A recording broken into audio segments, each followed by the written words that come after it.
So, our topic of the week was we circled back to a slogan that we created for the book, which was, or maybe created for a online retreat, which was easy does it, and it takes quite a bit of effort.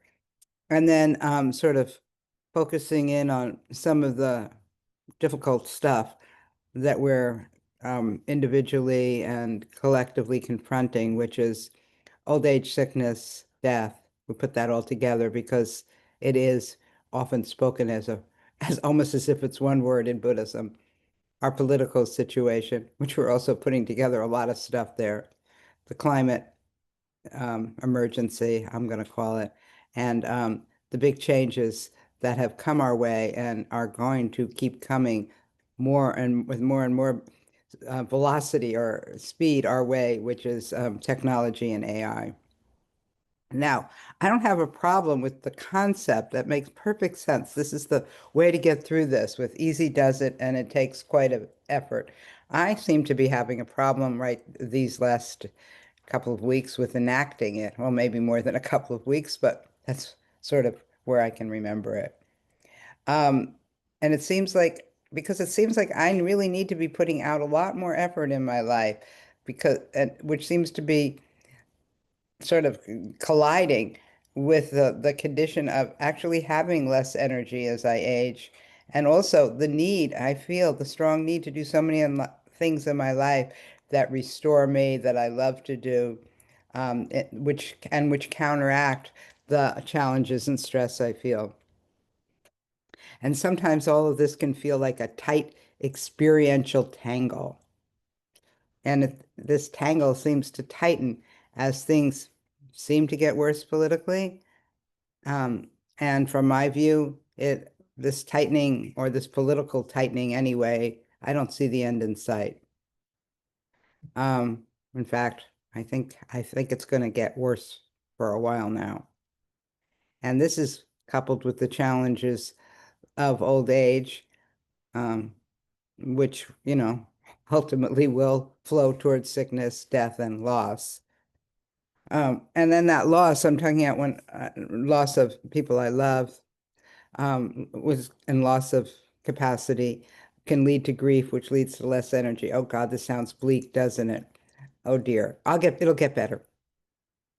But I remember after my mom died, I felt like I had aged about a decade. And it was really helpful to be told that this lack of energy was normal and it wouldn't last. Um, so that's a good thing for me to remember. But then suddenly when I was thinking about that, I went, whoa, Nelly, you are forgetting about Anicca. Things change. You saw that with your mother. You saw that with your mother-in-law. Their aging process was not a straight shot. Instead, there were periods of more energy, then less energy, feeling pretty good, feeling pretty raunchy, back and forth, good days, bad days. And so I should really remember this when I look at the political landscape. Things will change. They always do. Now, that timeline of change is, of course, uncertain. So as I was thinking about all this, I realized that I have a way.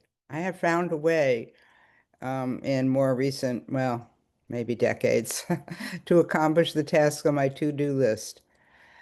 It's not exactly that I have a list. That makes me sound more organized than I really am.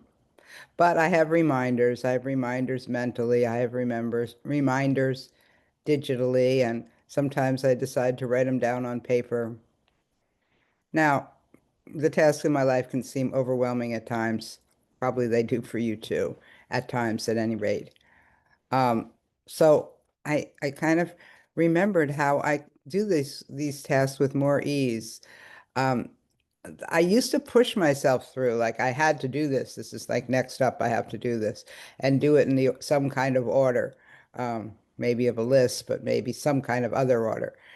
But now I do it a bit differently. I do it in the order of like what seems possible. Like, oh, I can go outside. Well, this is not a good day to do this. This is just maybe an example. I can bring in all the outdoor chairs and put them away for the winter. I've got it in me right now.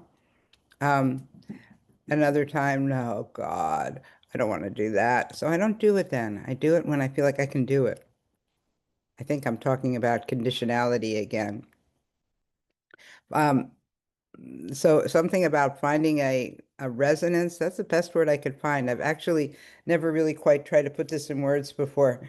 Between the actions I want and need to take in my life, because of what's of course going on in my life or in the bigger life, and the internal resources and my internal resources and my sense of energy and motivation. And all of this is always shifting and changing. But there is that moment when I sense, yes, now I can do that now. Um, and this has historically been a very reliable method to juggle the complex demands of my life.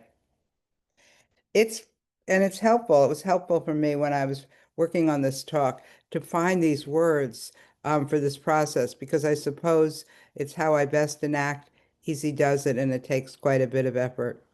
Though, as when I started this talk, um, there's times when it just doesn't feel, um, it still too feels like too much to do, too hard to do. Now, I really wish there was an expert who would tell me how to get through these hard times with more balance. I wish I could find that person. I know I can't, because nobody really knows. I wish I was the expert who could tell you how. But the only way I could do that would be to act like I'm certain about something that I am so far from certain about. And that's one definition of a hallucination that I heard on this excellent podcast presented to Buddhist Sanghas about AI. The definition he used of a hallucination would be to be confidently saying something when I don't know the answer. And so I leave you each with your own reflections and considerations of how it is that you're getting through the challenges in your life now, and hopefully getting through them with some ease. I'm going to end my Dharma talk there. And I'm welcoming, I see a few people who